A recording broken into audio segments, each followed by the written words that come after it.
you know, once you get past the grip and the setup, obviously to me the most important aspect of the golf swing is swinging the golf club on the correct plane for you as an individual. And it's different for each person based on how you set up to the golf ball. I mean, Colby, go ahead and set up to one here. I mean, you know, to me, your plane angle is dictated by the angle of the club shaft at address. Now, provided that your clubs are fit for you properly, this allows you to really define your swing plane. I mean, if your hands were too high, you know, you'd be in an incorrect plane, or too low. But when you set up right here, Colby has good posture. He's set up to the golf ball in a nice neutral position.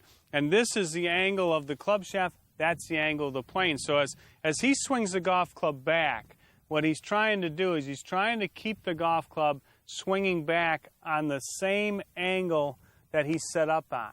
So if he took the club back, say, too much like this, he's way underneath the plane here. And one thing you can see when you're looking at the swing band, you're seeing a different color there when you're doing it, aren't you? Oh, yeah. You can definitely see when you do it correct that the same colors it looks just how it did at setup there. Right.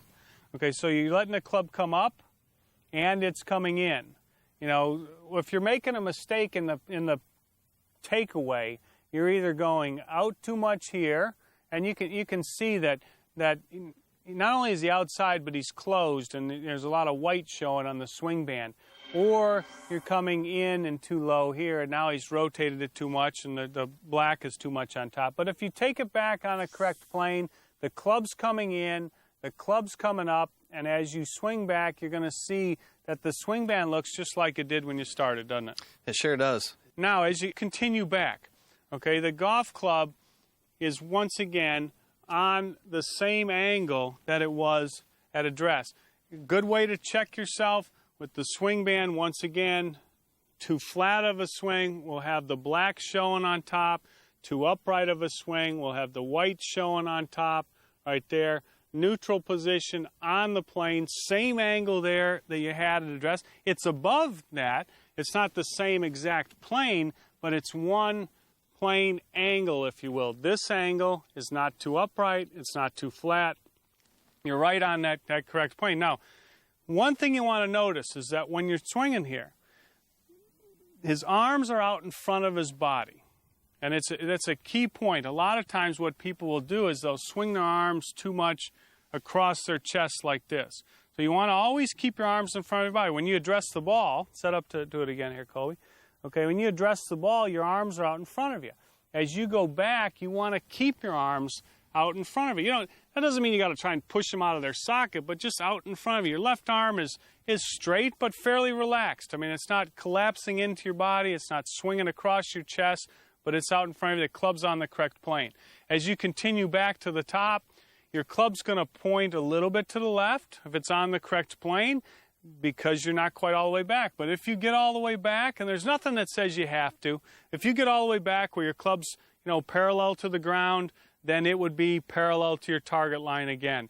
Now, as you start to bring the club down, what you're looking for is you're looking for a club that comes down on the same plane that you went back on. And Colby's doing a good job of demonstrating here. But when people are off, they'll either bring it down, you know, too flat, and the club drops behind them, or they bring it in too steep, and they come outside. And these are obviously the mistakes that people make. If they slice the ball, they come down too much this way. If they hook the ball, they tend to come down too much this way, too much from inside. When you come too much from inside, it causes you to flip your hands like this, and you're going to have a tendency to hook the golf ball too much. When you come down too steep and from the outside, you're going to have a tendency to block. Your arms are going to reverse rotate like this, so when they do, you're going to slice the golf ball to the right. So what you want to have happen is you want to swing the golf club back on the correct plane, and then you want to swing the club down on the correct plane. And if you do, then you're going to have your best chance of returning to impact where the swing band looks just like it did when you started, where the green is right in the middle. And when that happens, you're going to hit a straight shot. Okay? If you hit obviously too much this way, you're hooking it. If you're hitting too much this way with the black on top, you're slicing. Then as you continue through, you're really looking at just a mirror image of what you had in the backswing. You know, here the club is following the angle of the shaft through. And there's a nice extension with his hands as he comes through the shot, and the club face is square to the arc of his swing as he comes through. A great little checkpoint, once again, when you're just practicing. Look at the swing band. Does it look like it did when you started? If you rotate your hands too much here, your club face too close, you're seeing white on top. If you don't rotate enough, you're seeing black on top. Come through, get the swing band to look just like it did as you started, and you're going to find that you got the club face nice and square to the arc of your swing. The club's swinging on arc, you're square to that arc. Then as you continue through, the club is hopefully right on the same plane again, so when he's swinging the golf club through, what we're looking for here is a look once again. That's the same with the swing band as when you started. There the face is too shut. You can see how the face is closed there. It's got a lot of white on top with the swing band. If I have it too much like this, its club face is obviously too open, a lot of black on top. There we got the same look we had when we started, and then you continue all the way through to the finish. I mean, that's the swing that you're looking for, one that's on plane from the address position all the way back through the top of the swing and all the way back and down through the swing. If you can swing the golf club on a better plane, you're going to hit better, more solid golf shots.